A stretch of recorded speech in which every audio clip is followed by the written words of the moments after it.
Fala, sexto ano, como é que vocês estão? Espero que estejam bem. Agora que terminamos a nossa aula de povos mesopotâmicos e que eu já designei as atividades para vocês fazerem da página 28, 33, 34 e 39, vocês agora vão corrigir junto comigo, tá certo? Já tentou fazer aí, agora a gente vai para correção, até porque esse assunto também vai cair no nosso simulado. Mas antes eu quero dizer a vocês que no dia do nosso simulado, que é na quarta-feira, nosso simulado de história, no cronograma marca que ele vai começar às 9h30 e 7h30 de geografia. Eu e a professora Diana invertemos. 7h30 da manhã começa a de história e 9h30 começa a de geografia. Tá certo? Só para vocês saberem. Agora vamos para a correção.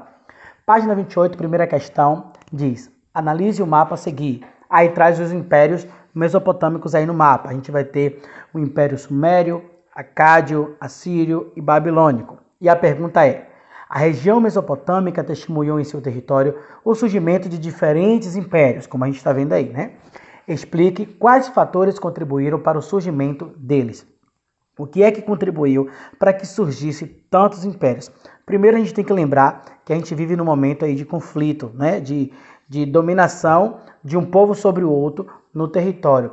Segundo, que a gente tem que lembrar também que não tinha nenhuma barreira natural como tinha lá no Egito, os desertos. Pelo contrário, né? A gente tinha aí um lugar de fácil acesso, livre trânsito e acesso de diferentes povos, o que permitiu o surgimento de diversos impérios. Segunda questão, página 28 ainda.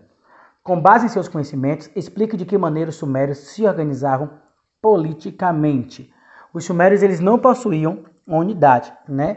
Eles tinham cidades-estados, que eram cidades independentes em sua política e em sua administração. Assim como a gente tinha a cidade de Ur, de Uruk, de Nippur, de Lagash. Essas cidades eram dirigidas pelo Patese, né, que era o governante ali, que acumulavam várias funções políticas, militares e também religiosas. Vamos para a terceira questão, também na página 28. Apesar de exercerem ilimitados poderes, a relação da sociedade com seu governante na Mesopotâmia se diferenciava da relação entre os egípcios e o faraó, tá? Então, tinha uma diferença aí entre todos os egípcios e o faraó e a sociedade da Mesopotâmia e seu governante, independente de qual fosse o império aí. Então, a pergunta pede para vocês explicarem a diferença entre essas duas civilizações. Qual seria a diferença? É que na sociedade mesopotâmica, né, os governantes não eram adorados como seres divinos. Lembra que lá no Egito, o faraó era como se fosse um deus na terra, ele tinha ali aquela autoridade divina, e lá na Mesopotâmia não tinha isso.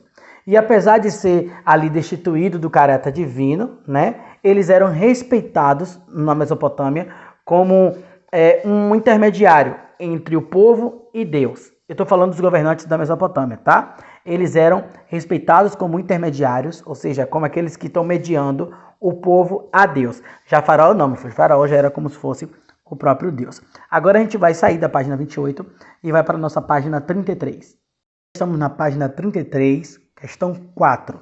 Com base em seus conhecimentos, compare as características das famílias egípcias das Mesopotâmia. E aí você vai apontar as semelhanças e a diferença entre esses dois povos, o que for referente à família, tá?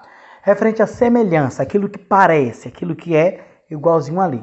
Tanto a família mesopotâmica quanto a família egípcia tinha grande número de filhos, então eram famílias grandes.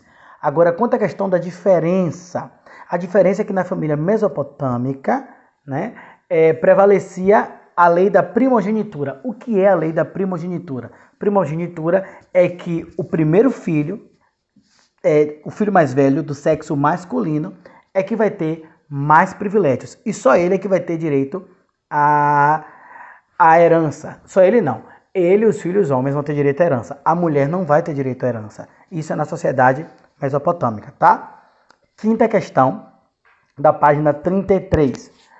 No século XXI, tem um texto aí, tá? No século XXI, mulheres ainda travam batalhas contra o preconceito e discriminação. Então vem todo um texto aí de uma autora chamada Luciana. Vamos lá. Apesar das conquistas na luta pelos direitos das mulheres, Desculpa, vou voltar. Apesar das conquistas na luta pelos direitos da mulher, ainda há muito para ser alcançado. No Dia Internacional da Igualdade Feminina, comemorado no dia 26 de agosto, a subsecretária do Estado de Políticas Públicas para a Mulher, Luciana Azambuja, lembra que a batalha contra a desigualdade de gêneros e outros tantos conceitos segue vitoriosa e consciente. ASPO, que é a fala de Luciana agora, né? As mulheres ainda são vítimas de preconceito e há muito a ser feito para diminuir a desigualdade de gêneros.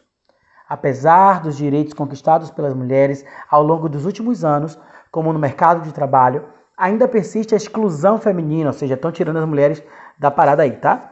Na distribuição dos cargos de liderança, ou seja, só os homens que ficam aí na maioria nos cargos de liderança. As mulheres, ainda hoje, recebem até 30% a menos que os homens do mesmo cargo, ou seja, se tem um homem advogado e uma mulher advogada, o homem ainda ganha mais que a mulher, estando no mesmo cargo. Isso porque ele é homem, tá? Ou seja, o machismo ainda é grande. Uma pesquisa realizada entre 48 países aponta que o Brasil é 7º país com maior número de registros de violência contra mulheres. Vamos para a questão? Letra A.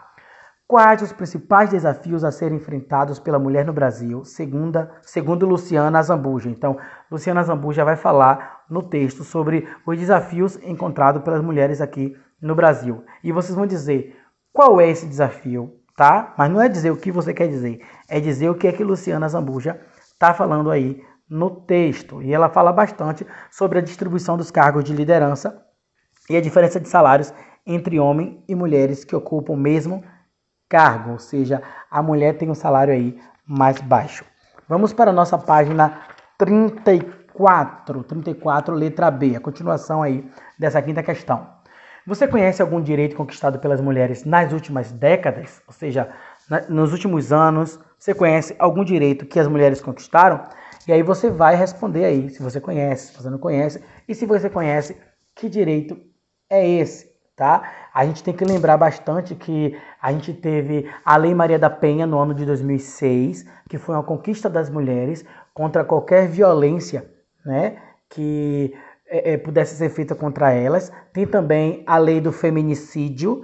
Feminicídio é a morte que afeta mulheres, né? A morte contra mulheres, a violência de morte, né? O feminicídio que anda matando aí várias mulheres. Então essa lei do feminicídio surgiu em março de 2015, tá? E torna aí o crime hediondo, o crime de homicídio contra mulher, feito aí por namorados, amantes, maridos, companheiros, tudo isso aí, tá? Letra C. Com base em seus conhecimentos, é possível afirmar que a situação das mulheres brasileiras hoje é igual à situação da mulher mesopotâmica? E aí você vai comparar mulher mesopotâmica, mulher brasileira hoje, tá? Mulher mesopotâmica daquela época, né? Da história antiga que a gente está estudando, e vai comparar com a mulher brasileira de hoje. A gente tem vários desafios, né? Vários desafios enfrentados pela mulher brasileira hoje em dia, né? Só que é bastante diferente da situação de lá das mulheres da Mesopotâmica, porque lá elas deveriam ser preparadas, educadas para serem boas esposas ou sacerdotisas do templo, e hoje a mulher brasileira tem uma maior liberdade, né? Então, tem essa diferença aí. Sexta questão. Observe a planta ao lado. Planta é um desenho da casa, né? Um desenho ou da casa ou de uma cidade, de algum lugar. A planta é um desenho baixo que é feito, né, de determinado lugar, geralmente por um arquiteto, né? Então vamos lá. Suponhamos que você seja um experiente artesão, morador da cidade de Nínive, lá na Síria, né? Integrante dos grupos médios da sociedade mesopotâmica. Você acabou de receber uma excelente proposta de emprego, mas que envolve a sua mudança para a cidade de Ur, localizada ali na região suméria. Para se instalar com a sua família na nova cidade, você solicita ao seu empregador um modelo de residência baseado nas características representadas aí na planta que está ao lado, tá? Construa um texto descrevendo as características físicas da casa que você solicitou ao seu empregador para se instalar ali com sua família e se transferir para a região da Suméria. Você está vendo aí a planta da casa, tá? Então você analisa a planta da casa e faz uma descrição, tá certo? de como seriam as características físicas dessa casa. E aí você vai analisar a planta baixa, que é o nome que se dá aí ao desenho de uma construção ou um projeto de uma casa, tá? E aí você vai colocar assim, ó, como se fosse uma carta, né? Porque uma carta possui um empregador. Prezado empregador, eu solicito por gentileza de procurar aí na cidade de U uma residência para que eu possa me instalar com minha família. E vai ser formada pelas seguintes características e seguintes instalações. Primeiramente, ela deve possuir o quê? 2 andares. No andar de baixo, cômodos para instalação da cozinha, oficina de trabalho. E aí você vai olhando as características que tem na casa de U e você vai colocar aí para mim, tá certo? Essa questão aí é bem fácil. Vamos para a questão da página... As questões da página 39 agora, tá? Página 39, queridos, para a gente finalizar a nossa correção. 7ª questão. Tem a imagem para você analisar. Na Mesopotâmia, a economia era dirigida pelo Estado. Estado, governo, lembra disso, né? Que assumia o controle da produção, o recrutamento da mão de obra, além da construção de obras que favorecessem as atividades produtivas. Identifique a atividade da economia mesopotâmica representada na imagem. O que é que representa aí nessa imagem? Porque meu livro está desse lado aqui. O que é que representa aí nessa imagem? Gente, o que vai estar representando é o quê? As atividades agrícolas. Porque a Mesopotâmia tinha como o centro econômico ali, a principal atividade econômica, as atividades agrícolas, tá certo? Letra B. Explique de que maneira o Estado, que é o governo, atuava em favor do desenvolvimento dessa atividade, que é a atividade agrícola. O que é que ele fazia? O Estado fazia intervenção em favor da agricultura, em especial construindo represas, reservatórios, canais de irrigação, porque uma vez que possuía ali cheias mais volumosas e regulares, né, diferente ali do Rio Nilo, eles precisavam regular e controlar aí essa capacidade de distribuição das águas dos rios Tigres e Eufrates. 8º, observe a imagem a seguir e a imagem está ali, tá? Parece uma pirâmide, mas não é, diferente.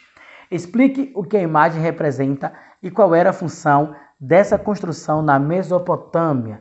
Então, a imagem ali, gente, traz um zigurate. Olha o nome, zigurate, tá? Tá aí no assunto que vocês assistiram.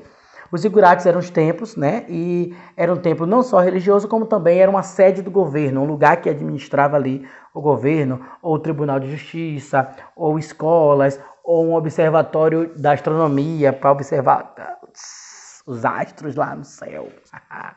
Vamos lá para a nossa última questão. 9ª questão, que eu pedi na parada obrigatória, né? Apresente as diferenças entre a religião dos povos mesopotâmicos e a religião egípcia. É interessante a gente estudar esse assunto fazendo essa comparação, que você vai vendo como é que se diferem as sociedades antigas ali, tá?